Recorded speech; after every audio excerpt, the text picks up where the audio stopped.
안정복. 동사 강목은 우리나라 역사를 자주적으로 체계를 세워 기술한 것으로서 민족의 자존심과 민족의 주체를 확립하는 데 초석이 되었다. 수남 안정복 하면 대부분 동사 강목을 떠올릴 것이다. 사실 그렇다. 후기 실학자들이 대부분 현실개혁의 방안을 토지제도나 신분제도 같은 사회 경제적인 문제에 토대를 두고 서학의 수용과 서양의 과학기술의 도입 등을 그 방법으로 내세웠다. 그러나 안정복은 이와 달랐다. 그는 개신유학의 이론가로 자주 역사를 기록하기에 온 정열을 쏟아 민족 주체성을 확립하는 데 기여했다는 것이다. 그런 탓으로 그를 흔히 보수 경향의 개혁 사상가라고 부른다. 성호 이익에게는 두 계열의 제자들이 있었다. 하나는 보수 경향이 있던 우파였고 하나는 급전주의적 경향을 지닌 좌파가 있었다. 안정복은 물론 우파에 속했던 것이다. 아래 벼슬아치로 있던 그의 할아버지 안서우는 서울 남대문 밖 청파동에 집을 마련하고 있었으나 벼슬을 내놓은 뒤에 생계가 막연하여 친척이 사는 제천 유원으로 온 가족을 거느리고 이사하였다. 그의 가족이 이곳에 옮겨온 지 2달 뒤에 그가 태어났다. 그는 어머니의 뱃속에서부터 옮겨 다니는 신세가 되었던 것이다. 그가 4살쯤에 다시 서울로 올라와 외가가 있는 근천동에서 더부살이를 했고 2년 후에는 외할머니가 농장이 있는 영광으로 가자 어머니와 함께 그곳에 따라가 살았다. 그의 외가는 효녕대군의 후손으로 살림이 넉넉했던 것으로 보인다. 그가 9살쯤에 서울로 올라와 남대문 밖 남정동에 있는 친가로 왔고 14살쯤에 할아버지가 울산 부사로 승진하여서 그곳 임수에 와서 지내게 되었다. 1년이 못되어 그의 할아버지는 벼슬이 떨어지자 무주로 옮겨와 살았다. 그가 24살이 되어 할아버지가 세상을 뜰 때까지 그곳에서 살았다. 그는 25살에 선조 대대로 살아왔던 경기도 광주군 경안면 덕곡리로 옮겨와 살았다. 이토록 그가 이곳저곳 옮겨다니며 살고 그의 가족도 여러 군데를 이사다닌 것은 바로 그의 불쌍한 소년, 청년 시절을 뜻하는 것이다. 어쨌든 광주에 터를 잡은 뒤부터 그의 집안은 잦은 이사가 없게 되었다. 그가 비록 조상의 고향으로 돌아왔으나 재산이 있었던 것이 아니고 밭 몇 대기로 할머니까지 많은 식구를 먹여 살려야 했다. 그러면서도 학문을 조금도 게을리하지 않았다. 그의 스승이었던 할아버지가 없는 세상에 자신의 노력으로 깊은 학문의 경지를 개척해 나갔다.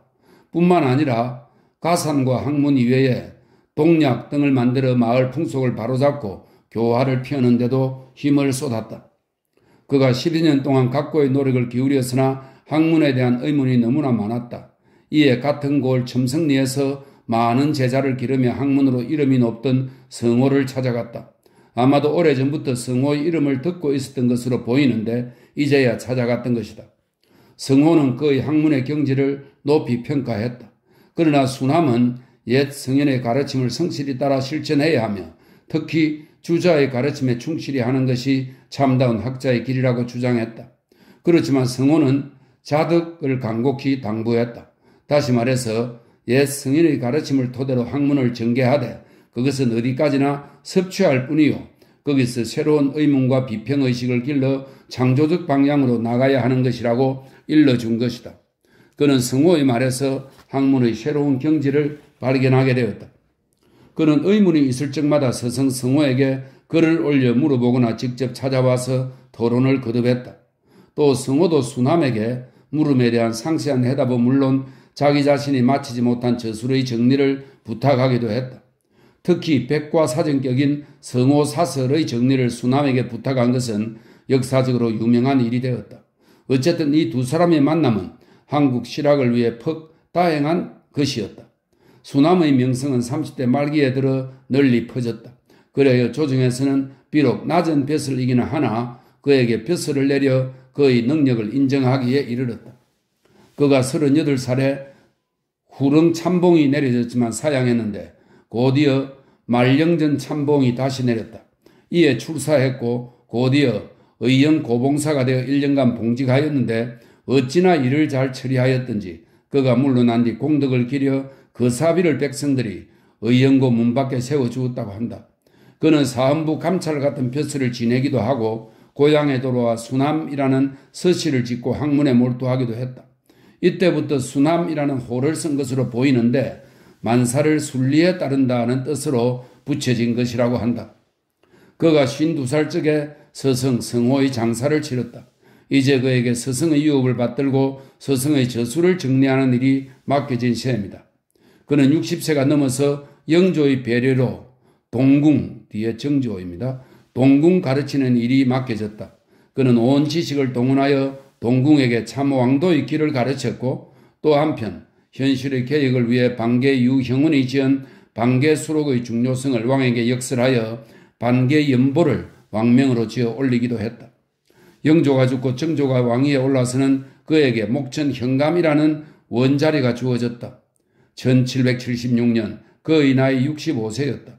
아마 정조는 그의 서성의 학문을 직접 백성들에게 시험해볼 기회를 준 것이리라.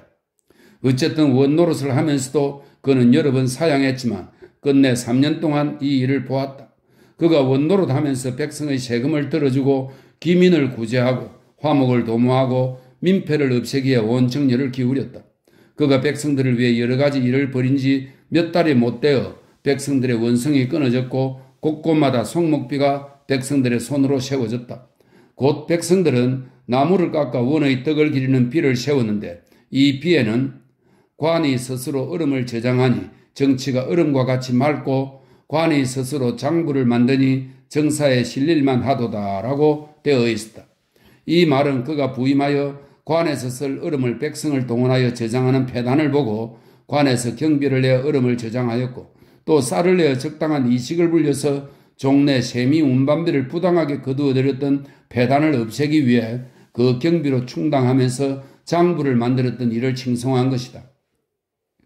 어느 날 감령에 갔다 오다가 이 목비를 본 수남은 이 목비를 모조리 뽑으라고 지시하였고 위에 뽑힌 목비가 한 수레나 떼었다고 한다.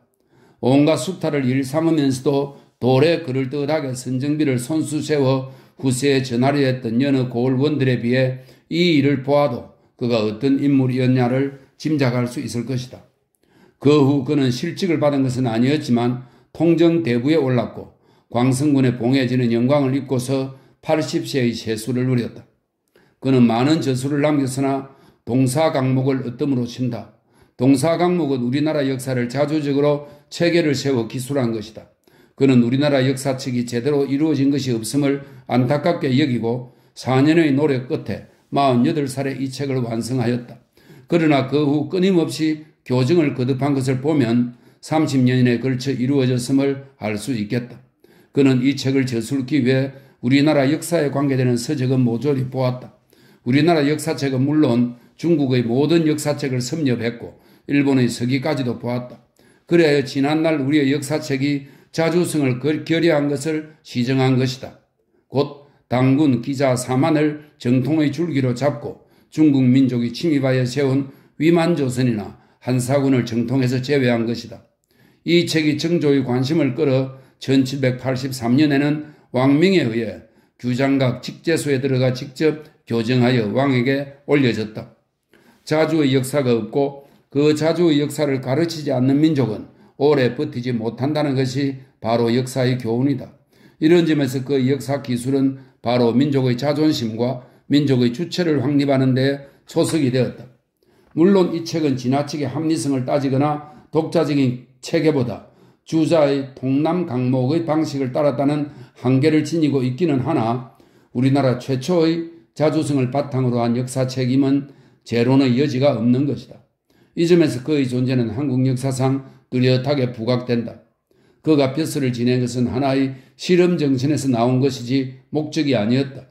이에 비해 역사학자로서의 안정복은 그의 평생의 사업이었고 인생의 목적이었다 할 것이다. 그의 이런 역사 정신은 뒤에 민족사학자들인 단재 신채호와 배감 박은식에게 전해졌다.